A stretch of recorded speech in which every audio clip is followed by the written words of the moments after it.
Pour les gens qui ont été opérés des cervicales, donc opérés il y a plus de 5 semaines, ou les gens qui sont en rééducation tout simplement pour leur cervicale et sont en confinement et qui ont dû mettre une pause dans leur rééducation, on peut faire la gym qui a été présentée pour le rachis lombaire, parce que c'est une gym qui est globale, donc c'est toujours intéressant, même pour les cervicaux, c'est la base, et on peut faire en plus des exercices spécifiques que je vais vous présenter ici, pour rajouter donc. On va se travailler les muscles du cou, on va considérer 4 cadrans, un cadran antérieur, un cadran postérieur, un cadran à droite, un cadran à gauche. Donc, pour ce faire, prenez un petit coussin, pas trop mou, pas trop gros, on vient le placer contre un mur, on écarte légèrement les pieds. L'idée, c'est de se gainer, de ne pas casser la tête en arrière, de ne pas faire flexion du cou, pas d'inclinaison, pas de rotation. On est bien gainé, on est comme une poutre. On va baisser les épaules au maximum et s'auto-grandir. On allonge son corps, c'est-à-dire qu'on éloigne au maximum le haut du crâne des talons. Et on gaine. Et je maintiens, jusqu'à temps que j'ai une franche fatigue qui s'installe au niveau des muscles antérieurs du cou. Vous allez le sentir. On va jusqu'à 60-70% de ce qu'on peut faire. Le cou, on fait attention, c'est pas comme le dos, hein, c'est un peu plus fragile. Donc on fait attention. Une fois qu'on arrive sur cette fatigue importante, on se relâche, on met un pied devant, on redresse. On va travailler le cadran latéral. Je mets le coussin sur le mur. Je vais faire ma fente avant, de la distance qui me paraît convenable en fonction de mes capacités personnelles. Plus je suis puissant, plus je vais écarter les pieds loin du mur. Plus je suis faible, plus je les rapproche. Et je gaine de la même manière que tout à l'heure. Je m'auto-gandrise, je baisse les épaules et je maintiens. C'est une contraction qu'on qualifie de statique. Je maintiens, je le fais avec vous. Ces exercices sont faciles à retenir, donc vous n'êtes pas obligé de mettre la vidéo quotidiennement pour les faire. Voilà, vous rappelez juste des 4 cadrans et les principes sont les mêmes. Je rapproche mes pieds pour finir. J'ai fait un côté, je vais faire l'autre côté de principe. Je viens poser la tête, j'écarte mes pieds, je gaine, je baisse mes épaules. Si je me sens puissant, j'écarte un peu plus les pieds. Si je me sens faible, je rapproche un petit peu les pieds, ça diminue le levier et je m'auto-grandis. Et je baisse mes doigts vers le sol, je pousse le haut du crâne vers le plafond et je gaine. Et quand cette franche fatigue arrive, je m'arrête. Très bien. On a fait le cadran antérieur, on a fait les 2 cadrans droite et gauche, il me reste le cadran postérieur qui est le plus puissant et de loin. Donc vous pouvez vous permettre d'être un petit peu plus ambitieux, c'est-à-dire on peut éloigner un petit peu plus les talons. Pour qu'il n'y ait pas de flexion du cou ou d'extension du cou, je vais avoir un regard qui va être à 90 degrés par rapport au plan de mon corps. Mon plan du corps est ici, je fais un angle droit, je fais 90 degrés, ça me fait regarder vers le plafond. C'est pas ça, hein, mais c'est ça. Je gaine bien, je tire mes mains le long du corps, le long de la couture du pantalon, je m'auto-grandis, je pousse le haut du crâne dans l'axe du corps, je pousse les talons dans le sol, je m'allonge. La fatigue va être plus longue à obtenir au niveau du cadran postérieur. Comme je vous l'ai expliqué, ce sont des muscles très puissants.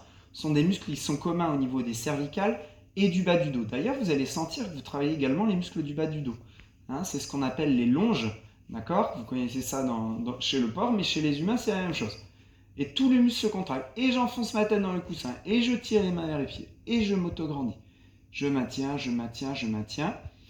Ce ne serait pas étonnant que vous puissiez rester 2 minutes comme ça, 2 minutes 30, 3 minutes peut-être, mais on reste toujours à 60-70% de sa capacité maximale.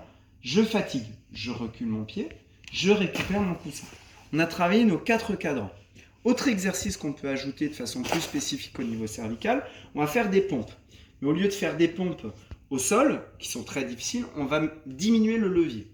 Je vais tourner mes mains très légèrement à l'intérieur, j'écarte mes mains un petit peu plus, et je vais faire des pompes. Pas les mains ici, on va bien mettre les mains de façon à avoir 90 degrés entre le tronc et l'axe des bras. Et je vais faire des flexions jusqu'à toucher la tête au mur ou presque, mes cheveux effleurent. Et on fait des mouvements d'aller-retour de pompe. Plus on est à l'aise, plus on recule les pieds. Et on descend les mains d'autant. Et je fais mes pompes. Aucun intérêt d'aller vite. On peut même faire du statique comme ça. Et je m'auto-grandis. Je m'allonge au maximum. Le regard à 90 degrés par rapport à mon tronc. Donc c'est ni ça, ni ça. Je suis comme ça. Et je viens. Et on peut reprendre le dynamique et alterner entre dynamique et statique.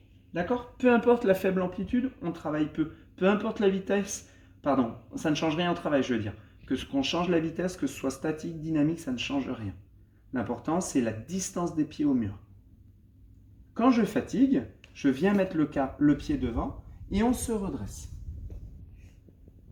Nous avons travaillé toute la ceinture scapulaire et le cou, donc la partie devant avec cet exercice. Nous allons faire la même chose dans le dos, entre les omoplates, de la même façon, mais en inversant l'exercice. J'avance les pieds, je mets mes coudes dans le mur, pas les coudes au niveau des épaules, un petit peu plus bas pour être dans une situation de confort des épaules.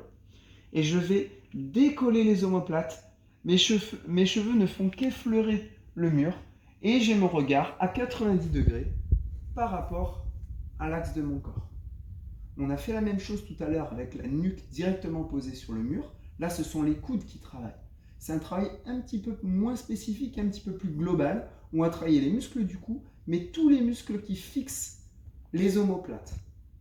Donc tout le haut du corps, tout le haut du dos, pardon. Les muscles des omoplates, les muscles du cou et les muscles du haut du dos. On règle la mire, faire plus je mets les pieds loin, toujours pareil, plus c'est difficile. Si c'est trop difficile, je n'hésite pas à les reculer un petit peu. On reste à 60-70% de la puissance maximale. Quand je fatigue et que j'arrive à cette notion de 70% de la force maximale, je recule le pied, je me redresse. Merci, bon courage, exercice spécifique du cou à ajouter à ceux de la gym globale proposée au lombalgique. Merci, bon courage, à bientôt.